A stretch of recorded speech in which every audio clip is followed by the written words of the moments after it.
want you to remember this moment, and don't forget it.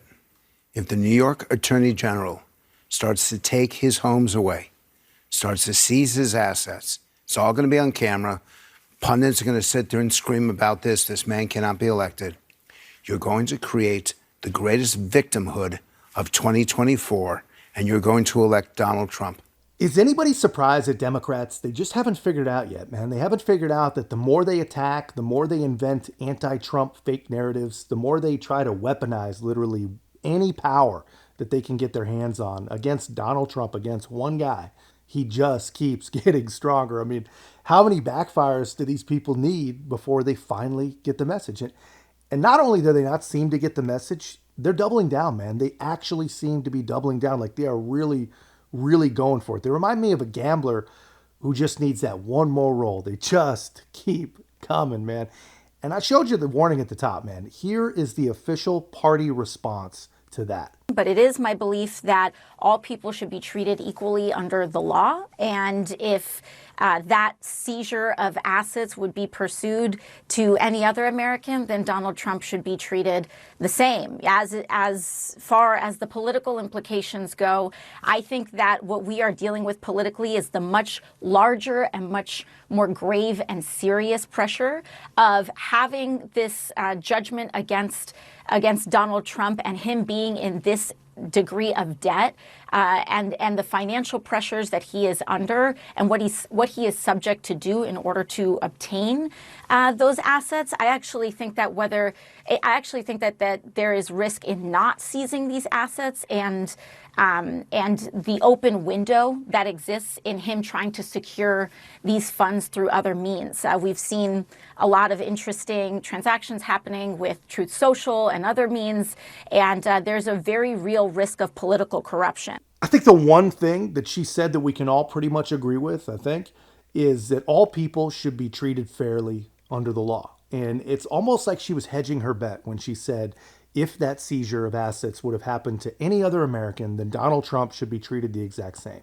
I think that she's smart enough to realize that no one else would be treated that way. At least she knows that no other person has ever been treated that way. She knows this. She's smart enough to know this. These people, they're not as dumb as they look, I promise you. But that's really, it's not even important to her greater point.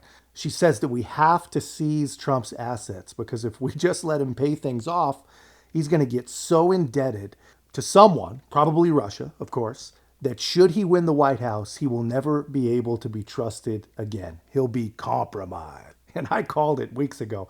And I'm sure any of you guys that know how to speak leftist, you saw this coming as well. But just follow the logic here, man. Sue the guy for a victimless crime. And by crime, I mean a real estate business operated in the exact same fashion as every other real estate business in the country. And Jon Stewart, apparently. But anyway, whatever the case, sue him, levy the most egregious fine in human history, and then claim that the fine is just too big to ever be able to trust the guy. Again, there is risk in not seizing his assets, AOC says. This from the professional adults in the room, the last protectors of democracy and guards against true Donald Trumpian authoritarian rule, man. You can't make this stuff up, man. It's just crazy. These people are not serious. And even poor Jake Tapper, I think, is starting to realize that his side, his people, man, they might actually have some pretty serious fascist tendencies, right? I'm going to keep going, man, but don't forget to hit the like button, guys. It really does help the channel continue to grow. What do you say to a voter who says, well, that doesn't look like he's being treated equally before the law? That looks like somebody that the government is going after. Has there ever been a president, Republican or Democrat, that has been subject to this level of criminal charges, indictments, and investigations? This is not about party. This is not about politics. This is about corruption and criminality. Yeah, you heard that right, man. Jake Tapper asks, what do you say to people who say, yeah, it sure looks like this guy's being targeted? And AOC, all-knowing, once-in-a-generation genius AOC says, have you ever seen a president that's been subject to this level of criminal charges, indictments, and investigation? No, we haven't. That's actually exactly the point. That's exactly why Jake is asking this question. It's freaking amazing.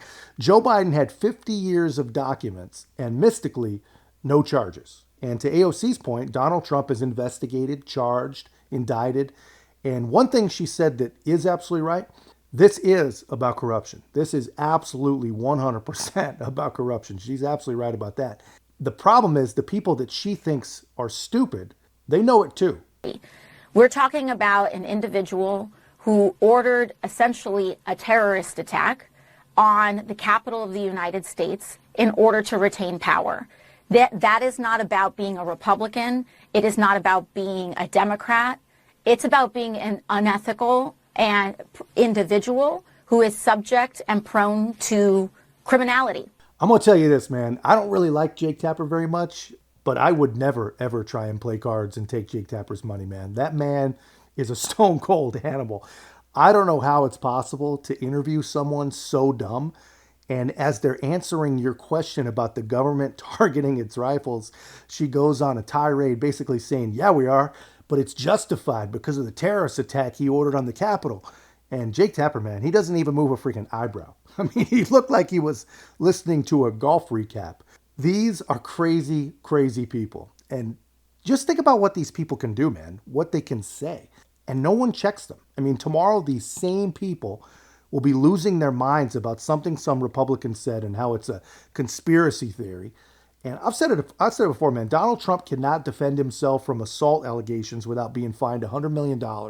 And AOC goes on CNN opining on making Trump pay once and for all for his terrorist attack.